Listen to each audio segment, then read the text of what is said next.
Bourbon story time.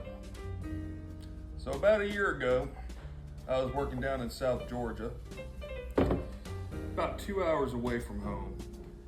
And on my way home from work, I decided to stop at some liquor stores, look for some bottles, see if I could get lucky. Well, I stopped at one liquor store, and I walk in, and they have a great bourbon selection. They had a big cabinet with a bunch of highly allocated bourbon, and I asked the guy, what are the prices? He does a monthly lottery where if you buy something, you write your name and number on the back of the receipt, and you'll get entered into a drawing for those bottles.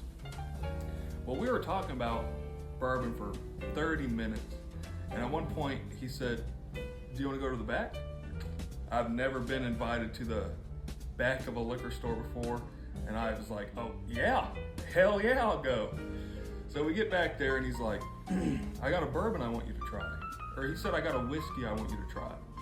And I said, okay. He pulls out a Jack Daniel's single malt. I'm not a huge fan of malt whiskey, but I told him that. I said, I don't think I'll like it, man. He said, give it a try.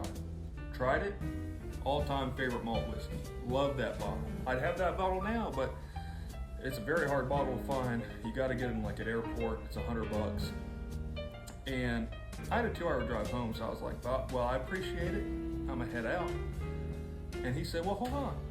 I got another bottle I want you to try. And I said, oh, I really gotta head home. And he's like, you'll be singing a different tune once you see the bottle. Sure enough, he pulled out a William LaRue Weller.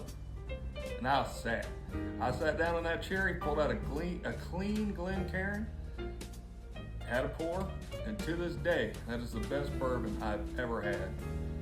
Let me know in the comments y'all's favorite bourbon story that y'all had, and I'll see y'all in the next video.